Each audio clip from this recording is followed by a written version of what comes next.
İstesen sükuta bürünsün cihan. Hiç ne yok al menden gülüşlerini, al menden ömrümde ebedi kalan gülüşlerini, al menden ömrümden o ani ebedi görüşlerindir. Sensiz güneşsizdir bu göy, bu torpaq.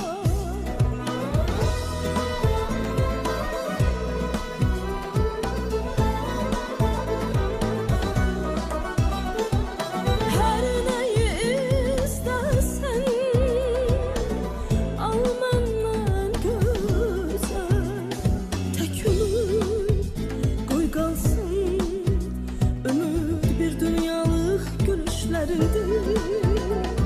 Tek koy kalsın o ani ebedi görüşlerindir.